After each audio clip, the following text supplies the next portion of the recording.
Hello, and welcome to this special election program. Slate of 8, meet your Democratic state rep candidates. My name is Rosemarie Rung, and I am the moderator of this program. Today you will be meeting 5 of the 8 Merrimack state representative candidates on the Democratic ticket. I'd like to introduce John Grady to my far left, Brenda Grady, Kim Kojak to my near right, Jack Rothman, and Jody Plante. Unfortunately, 3 candidates were unable to join us today. Joanne Rotast, who some of you may know through her husband, MYA, and Merrimack High School coach Dick Bean. She's out of town. Candidate Evan Fulmer has a commitment coaching his granddaughter's soccer team. And candidate Spencer Nozell, son of Merrimack's own Wendy Thomas and Mark Nozell, is at college and unable to join us today. Before we begin, I want to remind the voters that Election Day is Tuesday, November 6th. The new polling place for all town voters is Merrimack High School, and the polls will be open 7 a.m. to 7 p.m. Now, let's meet our candidates. First, John, for those of you, maybe the few in town who don't know you, could you tell us a little bit about yourself? Certainly, Rosemarie, thank you. And we're glad to be here this evening to talk about our campaign. I represent just one half of the Grady team. A few months ago, Brenda and I both decided that we wanted to run for state representative together as a team. As you know, Merrimack has 8 seats, and we're just looking for 2 of those seats. We met over 42 years ago when we were students at Plymouth State College, now Plymouth State University. And interestingly enough, it was in a logic class. She sat in front of me. She got an A, as I remember. I got a B. I even asked her on the first date whether or not she was a Nixon or a Humphrey supporter. And she answered the question correctly, because we're still together 42 years later. We've been married for 39 years, have 2 beautiful daughters that went through the Merrimack school system and did quite nicely, and they're now married, and we have 2 grandchildren. We've chosen Merrimack to be our home. We've raised our family here, and we're going to stay here during retirement. We've been 37-year residents of this town, homeowners and taxpayers. While Brenda's a New Hampshire native, I can't say that. I've only been here for 59 years. Grew up over on the seacoast. You may have seen us holding signs, waving to passersby on the Merrimack over the past several weeks. In the past few weeks, we've knocked on over 500 doors listening to what the voters have to say. And I think a little interesting story. I was on Brookside Drive just the other day, and the resident asked me, "How long have you been in New Hampshire?" So I told him, and he was impressed with that because he felt that it was important that the candidates and the people that are serving up in Concord in the legislature know about New Hampshire's problems and are aware of what's going on in this state. So we're pleased to be here. Well, thank you, John. And Brenda? We are very pleased. We've been anxious to do this. I thought actually it would be John's turn to take this political leap. But the more I thought about it, we decided several weeks before filing. And I said, maybe we ought to do it together. As John mentioned, I am a New Hampshire native, a Nashua native. Grew up in Nashua. However, Merrimack is quite well known to me. I had extended family that lived in Merrimack. We visited often. And the one thing that I do remember so well was that Merrimack had the best 4th of July. And even though Nashua was bigger, we would always pack up the car, come up with to the aunts and uncles and cousins, and go to the high school, and it was just wonderful. So, however, we never went past the highway bridge. So I thought Merrimack began and ended right there. And but it's been a good transition. Merrimack has been great to us. As John mentioned, we raised our daughters here. The school system was good. We wanted to find a home that was in between Nashua and Bedford, where we each had jobs. And Merrimack had a very good school system, and so this was the place to go. Some people may remember me through the library. When my kids were young, very young, I wasn't teaching, and I needed a job, needed a part-time job, so I was the children's librarian. Oh. It was probably one of the most amazingly fun jobs I could ever have. I did story time with countless, I dare say hundreds of kids. We had a great time doing crafts and all kind of puppet shows. I used to make the puppets. It was a wonderful experience, not only because of the kids, but also because the parents that I was able to meet, met so many of them. We had wonderful discussions after the shows, after the story time, and I learned quite a bit about Merrimack through their eyes. And it's been a great experience ever since. Brenda, don't forget about one of the biggest contributions you've made to this town. School board. Mm-hmm. Well, there were a couple of things that happened before even school board. I did want to use my science experience because I am a science teacher.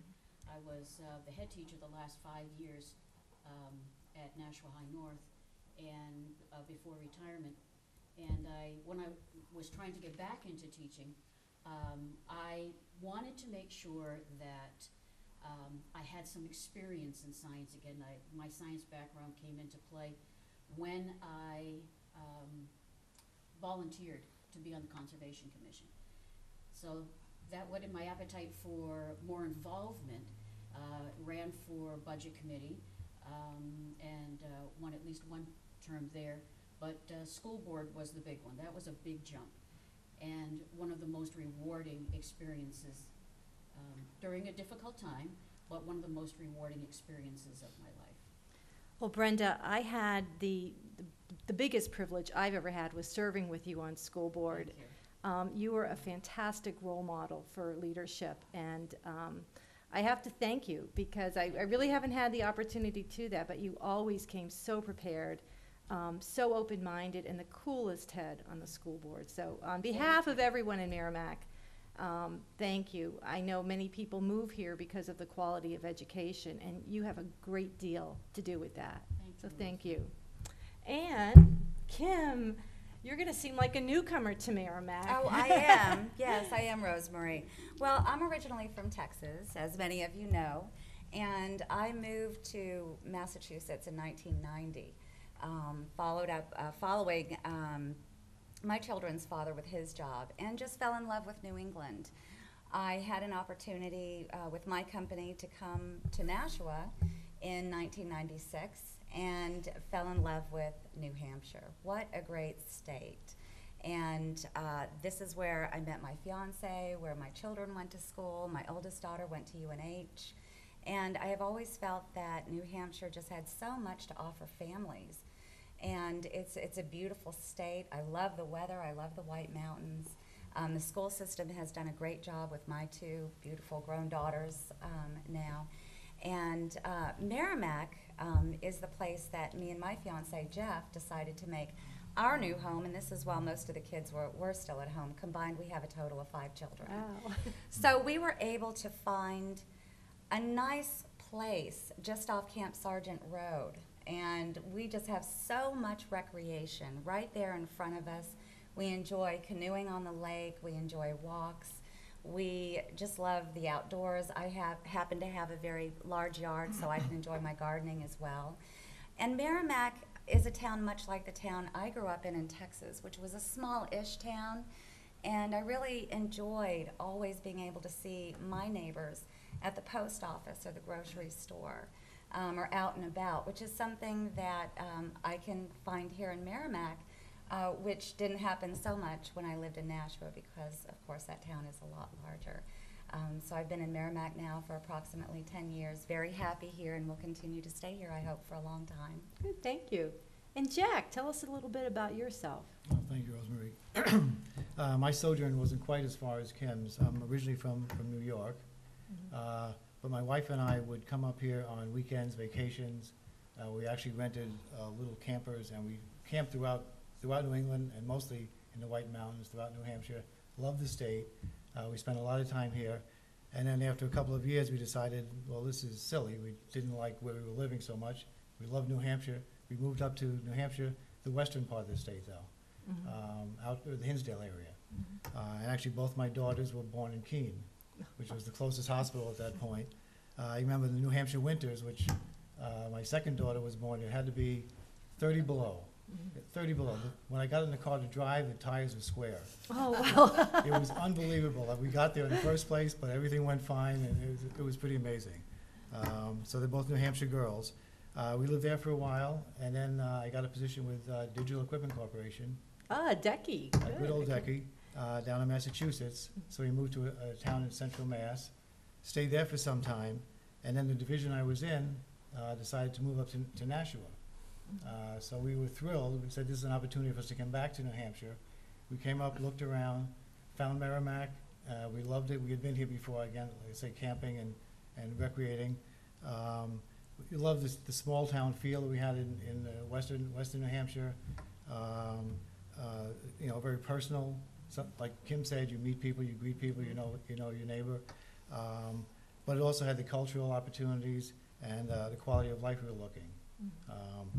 So for my daughters, they were in high school at that point. It was a difficult move for them, as you can imagine. Two girls moving out of, one was a junior, one was a sophomore. But the school was excellent, and the people were excellent, and it actually made the move, turned into an awesome experience, because they actually used that experience when they went off to college, that they had changed schools and made changes, and they could actually make a new life for themselves.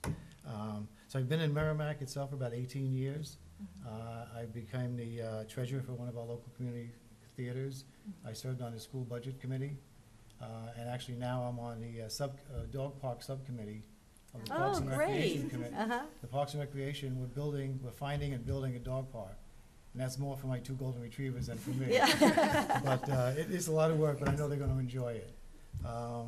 And basically, I'm given the current situation in the State House, I feel that I really want to give back and be part of the solution. Good. Now, the big question is, Jack, being a New York-born native, what are you, Yankees or Red Sox? Well, I've always hated the Yankees. Oh. Even when I was in New York, I hated the Yankees, and I'm now a dyed-in-the-wool Red Sox fan. Oh, great. Well, hopefully they'll have a better year next year. I hope so. I'd like to stay a Red Sox fan, yes. And Jody, tell us about yourself. Thanks, Rosemarie.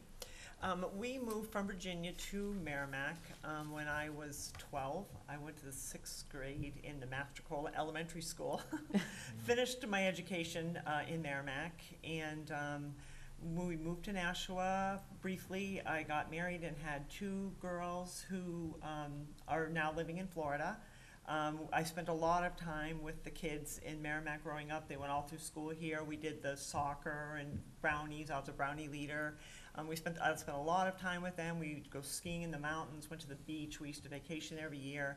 I as well love Merrimack in New Hampshire and what it has to offer.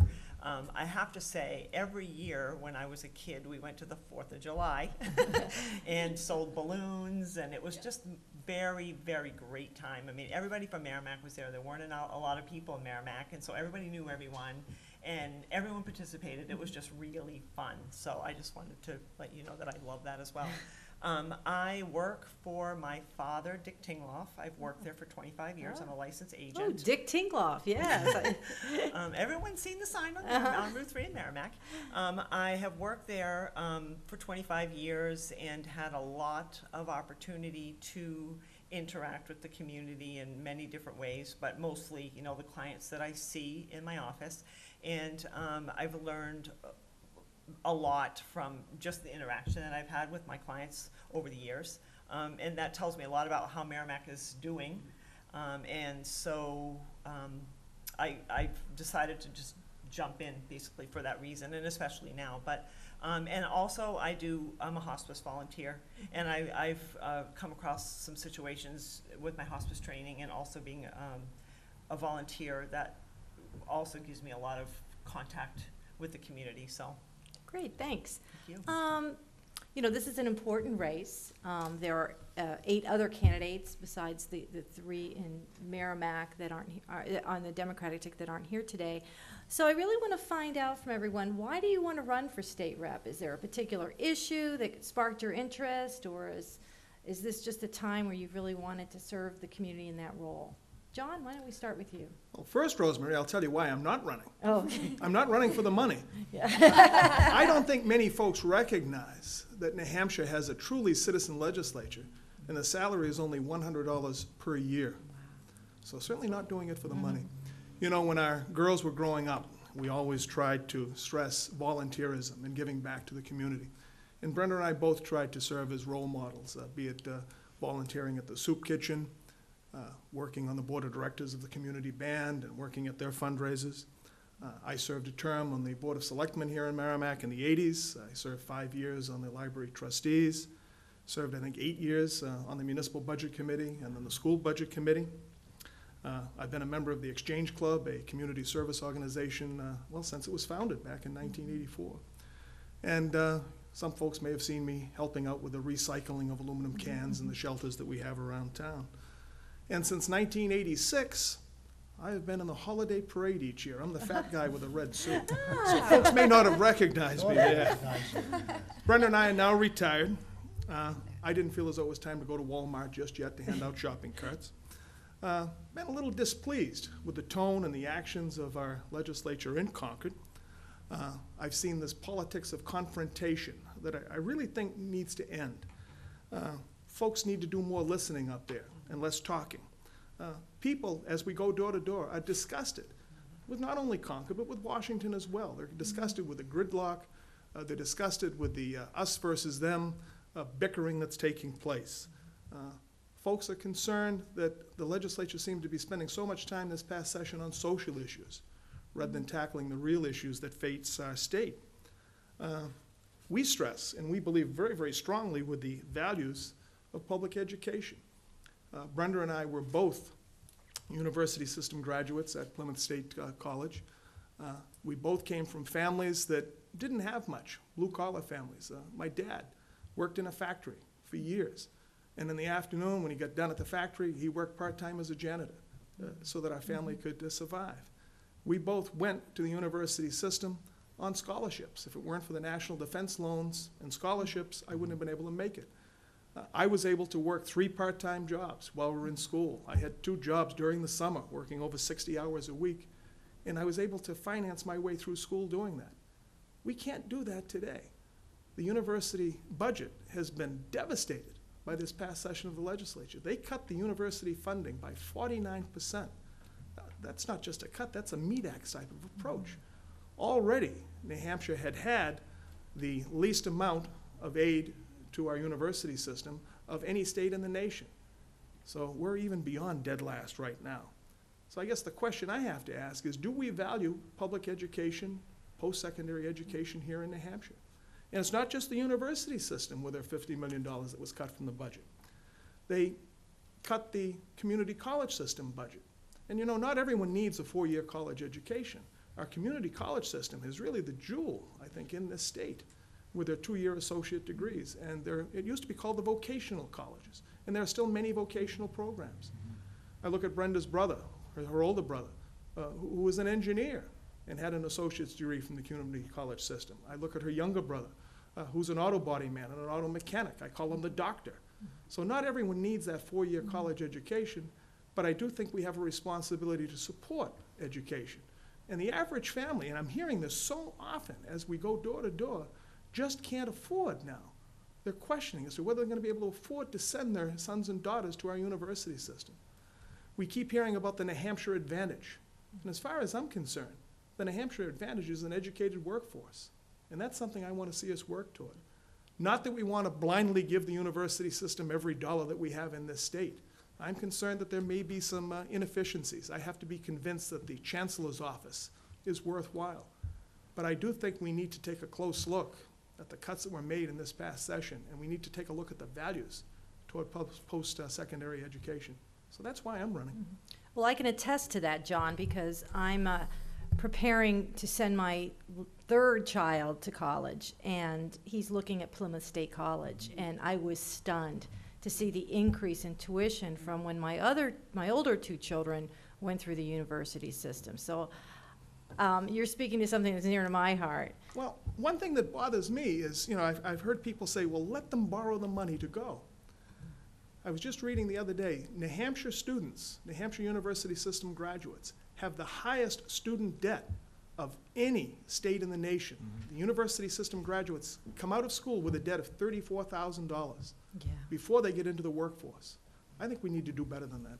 Yeah. And Brenda, what do you, tell us about why you're running, There other were than like- it being a big, long date with your husband. Well, it makes up for the college dates Yeah. that we did have on Saturday night, and I was the only one in the dorm that, whose boyfriend was working, and the others were going out. So, it's true that we have been around to many parts of the town, and so, we have heard many people, talking about it. But one of the things that affects me, personally, I think, has been, the discussion that I've had with many of my students. Of course, I taught high school, and many of them, I would constantly ask them, "You are going to school, you are going to school." And they'd say, oh yes, I'm gonna go to school. And I'd pat them, or they'd pat me. And, it was much shorter than that. And we would part on the last day of school, and I'd feel confident that they were going to go ahead. And, because we participate in lots of, activities, and we shop in Nashua too, I would see them struggling to make ends meet, trying to get the tuition even for our state schools and the old Voc Tech, because as John said, there were many of them that were planning on going to like a trade school or that kind of a thing. And they still couldn't afford it, and I felt very badly about that. They assured me that they would continue though, but when, I don't know. I think that doing this job is the most logical extension for me because of civic mindedness. I do have background I do belong to the Exchange Club also. And it's very important to get out and to see people that are in town, to talk with people, and to experience what they're going through in town. We raise money for the food pantries, for example. The Exchange Club centers on child abuse prevention, and the club thought as a whole that one of the best ways to help children avoid that kind of trap is to make sure that their families are fed. And so we work diligently in trying to raise that kind of money. We give the money to the local food pantries. There is, I think, in Concord, a type of unequal balance. There's no balance. And I think that perhaps we can bring a little of that to the legislature. I'm also very concerned because there seems to be a trend in some of the national politics, the bills that are presented in different states, that I think are too extreme and not the right thing for Merrimack, not the right thing for the state, not the right thing for us. And I think that they run contrary to what many of us believe. But that has to be a discussion. And right now I don't see that discussion. And so one of the things that I would like to do is to encourage that kind of thing. And I plan on doing the research. I plan on doing the dialogue with people, and I think that it's very important for anyone who is in any kind of a discussion or a debate or that kind of give and take to know how the opposite group feels. And so I've always taken it upon myself to, whether it be the school board or the budget committee or whatever, I also do that kind of research. I have to understand what they're thinking. And so that's what I would like to bring. Good, thank you, Brenda. Now, Kim, tell us why you're running. Is there a specific issue, or is this just the right time?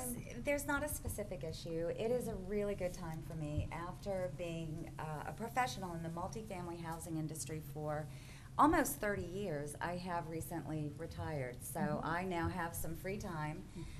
to pursue a lot of different things that I enjoy. And one of those is community service. I really would like to serve the community of Merrimack.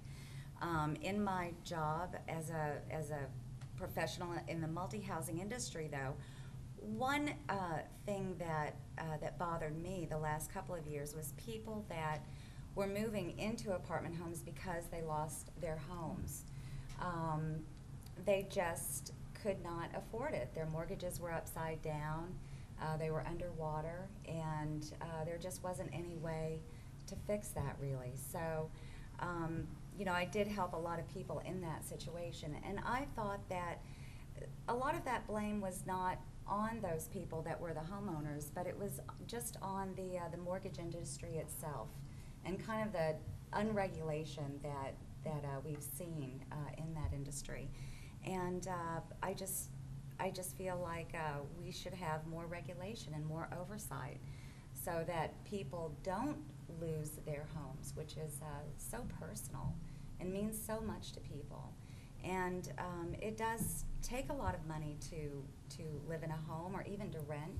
My industry was the multi-housing industry, so I help people find homes. In my company, we had portfolios with very high-end housing. We also had much more affordable housing on programs so that even people with lower incomes could have nice housing. So I have helped people throughout my career, no matter what their situation financially, to find housing that worked for them. Now, also, in part of the time that I was working, I was a single parent. And things were very hard for me in a number of times. And I just feel like, you know, I was lucky enough to work for a company that valued my work, and I earned a pretty decent wage. And certainly the New Hampshire advantage while living in New Hampshire was a great help.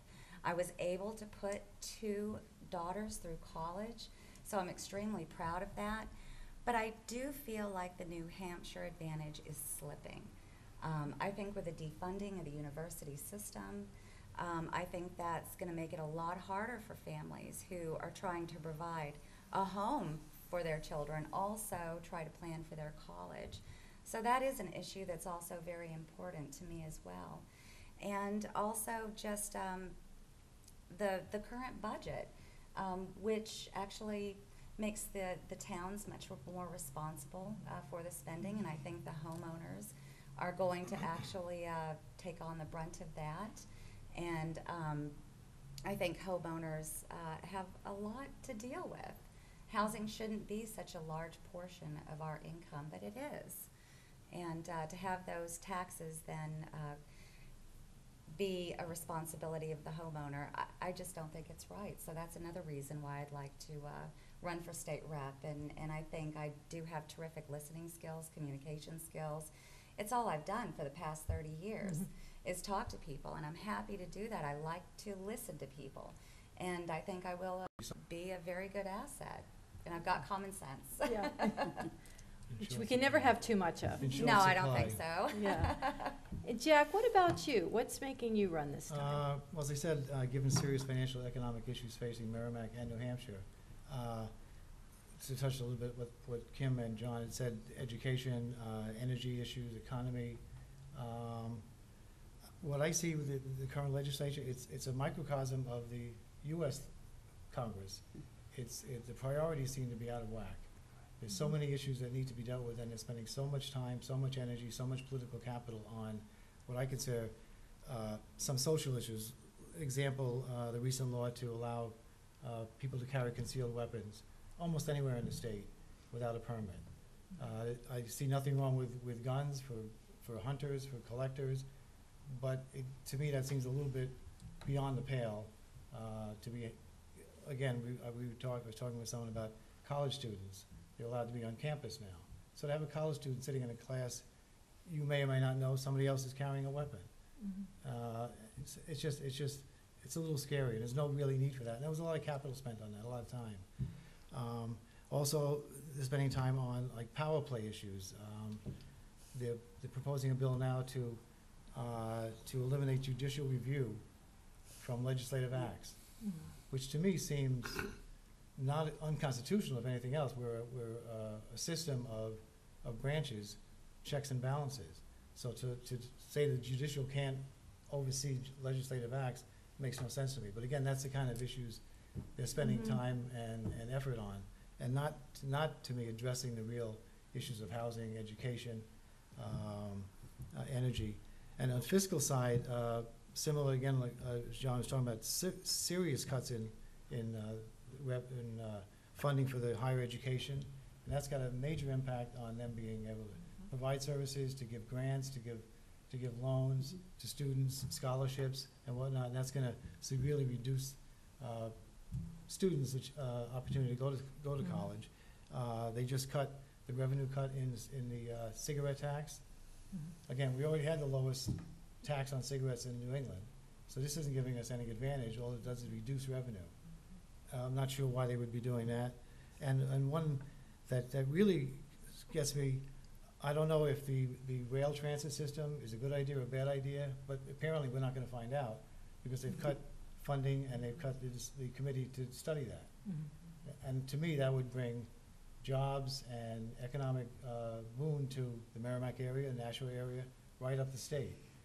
So I think the things they're doing are not good for Merrimack and not good for the taxpayers, for the students, and not good for the economic health of the town. I think Governor Lynch has done an excellent job in bringing jobs and business into the state, and one reason I'm running is I want to be part of the solution to continue with whoever the next governor is to make those things happen, to continue doing that. Good, thank you, Jack. And Jody, what about you? I'm running because as you know, I've lived in Merrimack for a very long time, and Well, you're a townie. I am.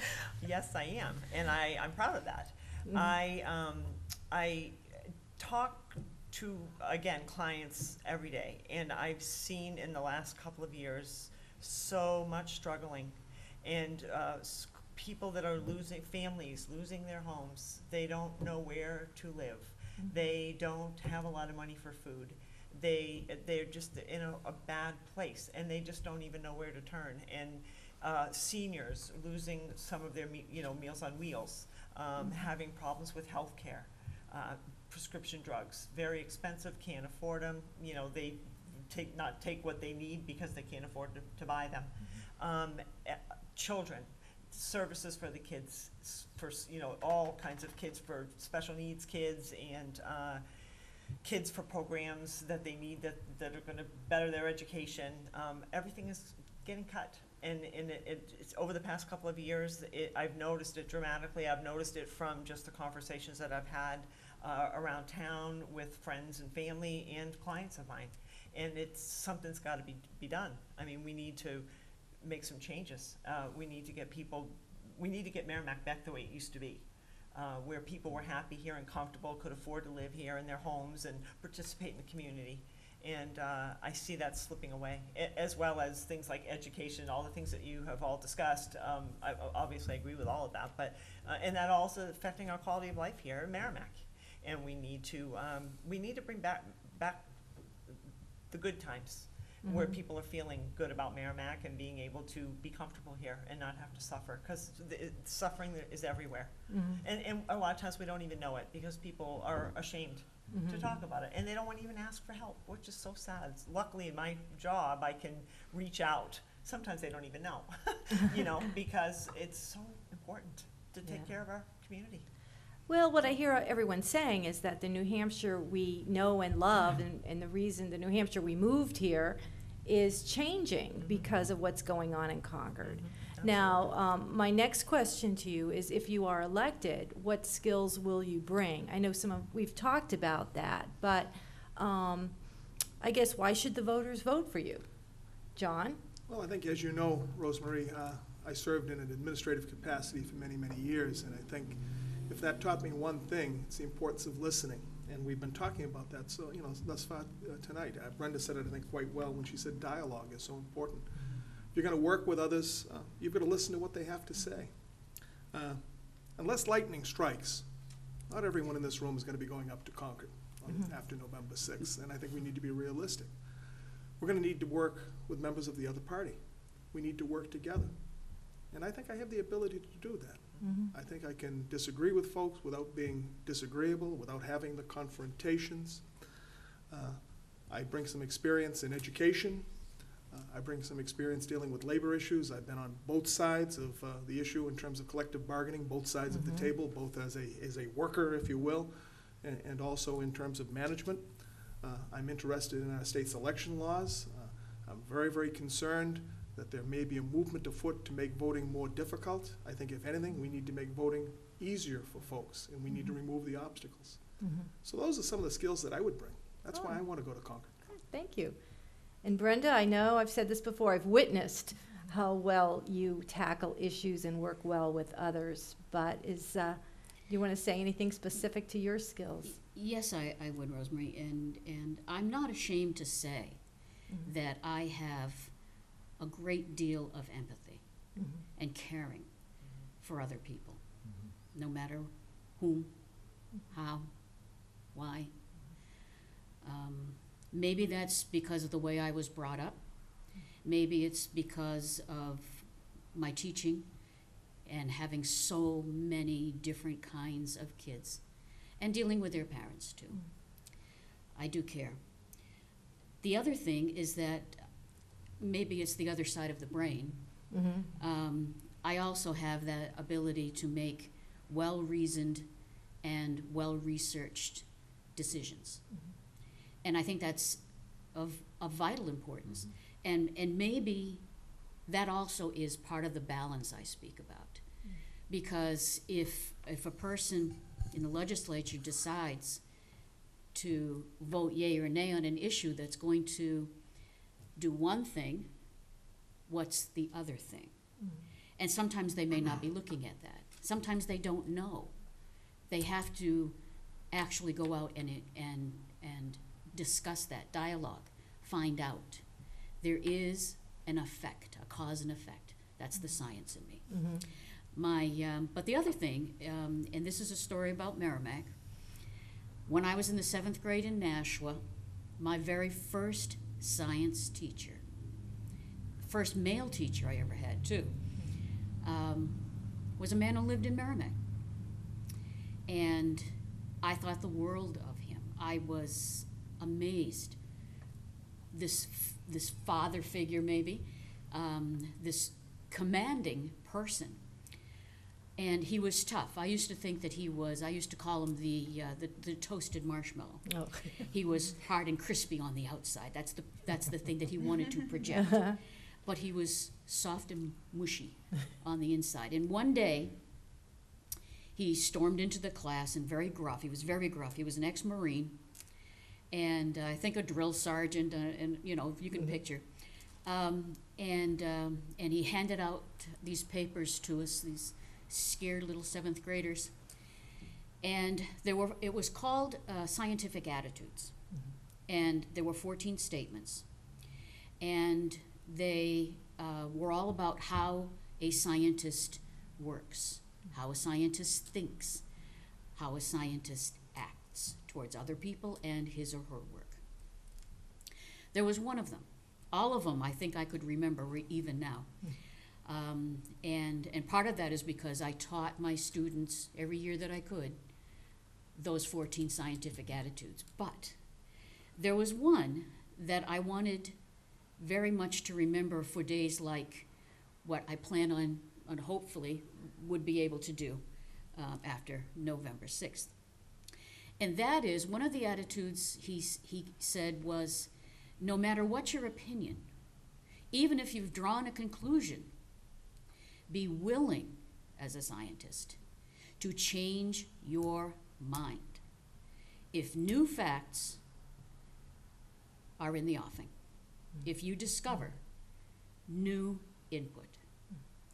And so valuable for a scientist, but so valuable for the everyday person. And I will remember Mr. Sinkovich.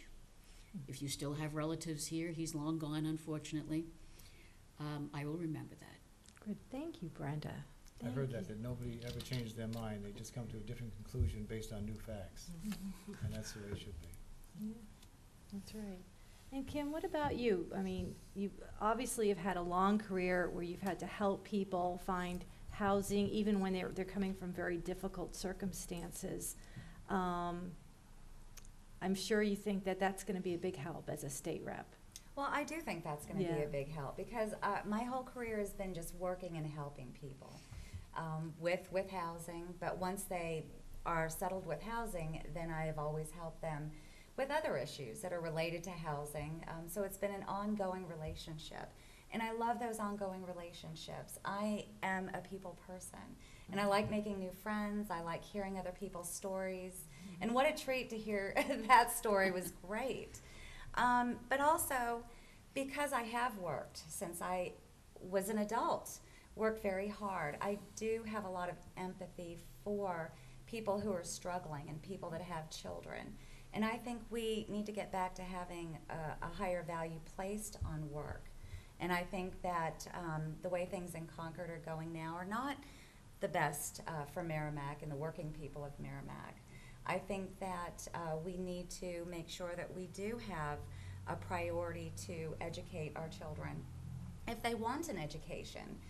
It has always pained me to see companies, and there's a company in Merrimack included actually, that brings in contractors and workers from other countries to do the work that we should be providing our young people as a skill set, software engineers, as an example. But we should be offering those opportunities to our children. And I do want to have a more fair and balanced discussion in Concord. I think that the dialogue has been nasty. I do think that there are entities that are not from New Hampshire that are trying to politicize issues and have influence. And I don't like that. I do not think that's good for Merrimack. I don't think it's good for New Hampshire. I come from a long line of very strong women. My great-grandmother was a rancher. Mm-hmm. My grandmother learned to weld in World War II. And my mother, before she retired, which was quite recently, actually was in Afghanistan for almost 2 years serving our troops. Mm-hmm. So I will not stand down. I will not be bullied in the House. I will be able to sort out issues. I do have a backbone, and I will be able to discuss the issues and work across the aisle. But I won't be bullied or pressured into making legislation or decisions that are ultimately not good for Merrimack. Good, thank you, Kim. And Jack, tell us about the skills you'll bring to the State well, House. just to comment up front, I am also an ex-Marine. I hope I'm not a crusty marshmallow or whatever. That's not a bad thing. That's not a bad thing. Well, you know, thank you for your service, Jack, not a bad as a thing. Yes, Marine. thank you. You're welcome. But I've been in the financial management field for over 35 years. Most of that with digital. With and digital? It's Air Hewlett Packard. And I guess at a 10-foot level, I feel I have the financial expertise to look at budgets and revenues and expenses and what needs to be done, what seems to be working, what's not working. I've been involved in budgeting, cost control, all kinds of financial operations throughout the corporation. And it's basically, well, I see it, it's like finance is basically a simple double entry system. When you do something, it has an effect elsewhere. And I think what Kim had mentioned before, a lot of what Concord's not seeing, when they make cuts to key programs and whatnot, those programs still have to be taken up, but they're taken up by the local towns and by the local real estate taxpayers. So it's coming out of somebody's pocket. They're saying to themselves, look, we cut budgets, we're doing wonderful things. Somebody's still paying for it, and it's us. It's the taxpayers of Merrimack. And I think one of the main thing I've learned with that is that you have to be aware of the impacts of what you do to the broader community and to the towns like Merrimack and to the individuals that it may cuts to the university system. Again, it may look good on paper. We've cut budgets, we've cut this, but look at the human cost or the human cost of all that stuff. Also, my wife owns a small spa locally, So I'm very aware of how regulations and taxes and the economy impacts individuals and small businesses, and I'll certainly bring that to the table as well. Good. Good. Thank you, Jack. And Jody, what about you? I have lived in town, as you know, for a very long time, and I know generations, families, the kids, the grandkids, and I feel that it's my responsibility to put myself in a position where I can go and advocate for the town of Merrimack, for all of the people, grandparents, my classmates, their children, and again, clients of mine, a lot of seniors that come and they stop by my office just to let me know how they are, what's going on in their lives. I feel a responsibility to put myself in a position where I can go to Concord and advocate for Merrimack. I mean, Merrimack is in my blood, very important to me. My children were raised here. They took advantage of, you know, the programs that the town had to offer, the school had to offer, and my whole family, my parents, we all had that. And so I feel like it's time for me to step up and give back and advocate for our town. That's really interesting. I like that word advocate, because we do need people representing Merrimack in Concord. And it's nice to hear that word. I like to hear. I think it combines a lot of attributes that we want to see in our state representatives. We have a few minutes left. I'd like to use that. If you could maybe tell us what we would expect different with you in the State House. What would that look like compared to what it is now? Or you know, anything else that you'd like to add? But we're running to a close, so, but I'd like to start with you again, John. I'm an Irishman, but I'll try to be brief. If both of the Gradys are elected, we would only be 2 among 400, so we're not going to change things overnight. But I really feel strongly that we need to end the politics of confrontation up in Concord. I hear this so much from people as we go door to door. They're just fed up with both Concord and Washington and what's going on. And I think it all starts in Concord with the Speaker of the House.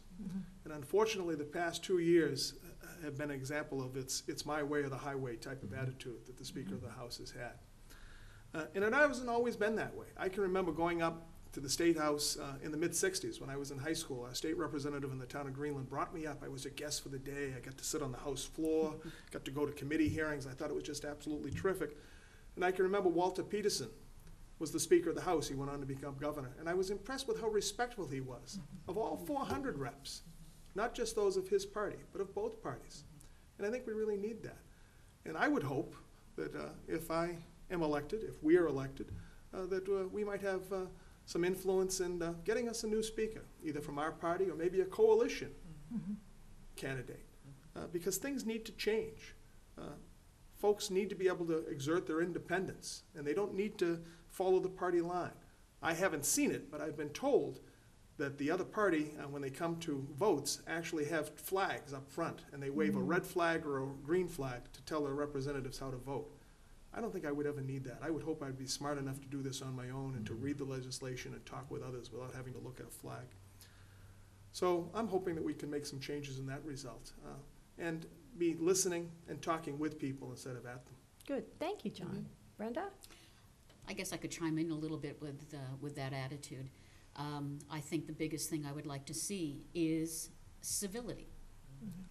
And I think that everyone has heard the phrase, a leader leads by example. That's pretty sad in that situation in Concord. I do not want to listen to the attitude of retribution when people don't vote the right way. Everyone has a mind, everyone has their own belief systems, their own research, I hope that they've done, and they don't have to follow one particular line. And so civility would be a nice thing to see. Good, thank you. Kim, what about you? What would the State House look like with Representative Kojak up there? Well, I respect people. I respect people that work hard and that just give their all, you know, and are passionate about different issues. And I have a lot of those passions, and I work hard, and I would want to get respect. So I am willing to give respect if I'm up in Concord, and I will research the issues, and I will listen to the constituents, and I will do my best to inform the constituents of Merrimack of any pending legislation and how it would affect them. But just to have an honest, open, and respectful conversation. We should all be trying to do what's best for our state and our families. This is such a great state. I've been so happy here. And the opportunity for a common person like myself to be involved in the legislature is, I'm just so excited about that. I would really enjoy that. And I guess I would just bring respect and civility and open-mindedness and hard work.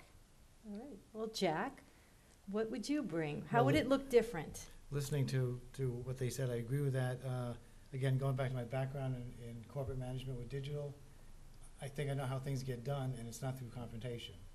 It's through engaging people, getting them around the table, getting ideas from everyone, opening a range of options, and finding a consensus that actually will solve the problem and make people comfortable with that solution, rather than ramrodding bills through and whatnot.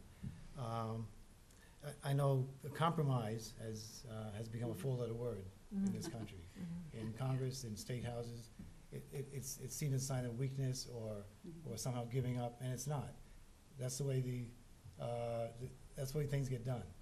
That's the way the founding fathers built this country. The great compromise was what built our entire political system. People seem to forget that.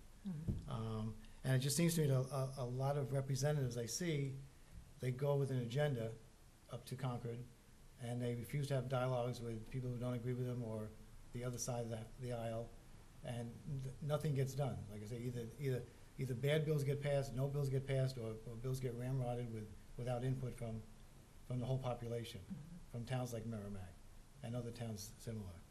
So that's bad for the state, it's bad for Merrimack, and it's bad for the citizens. Good. And Jody, last but not least. I am going to be having our town of Merrimack up there with me, and as I advocate for the town, I do expect that things would be a little more civil. I do think that we should all be respected. Any of us who are willing to take the time out of our busy lives to advocate for our town and our state, that we should all be respected. And I hope that could change in a positive way. Also, I would like to have more communication with our town on the things that are going on, so that people will be a little more involved. They'll be able to understand a little more about what goes on up there in Concord and how things are done, and so that if there's things that they feel that they could get involved in, or even to help us to be involved and do a better job, that they would be aware of what's going on and be able to volunteer to do that. And so I think that's kind of important, because I'm not sure that we have a lot of that now. So, it's out there, but you need to know where to find it. And I think if we could, get that communication out there, that would be a great thing. Well, and that's, as a wrap-up, I think that's the role that we've had here today, is to communicate with the voters, having them meet you, know who you are, what you would bring to Concord as a state representative. So I want to thank each of you for participating in this forum. I wish you the best of luck on Election Day. And I do want to remind the voters that Election Day is Tuesday, November 6th. The new polling place, brand new, is Merrimack High School. And that's where all voters will go. We don't have the separate polling locations. Everyone goes to Merrimack High School on November 6th. The polls will be open 7 a.m. to 7 p.m. That's also a slight change. The polls used to be open until 8 p.m. So please don't wait until the last minute. If you're unable to vote, please go to the town's website. You can Google Town of Merrimack. There's information on how to vote absentee. But we encourage all of you to participate in your town and your state and your country. and vote on November 6th. So thank you, everyone. I appreciate your time. Thank you. Thank you, Rosemary. Thank you.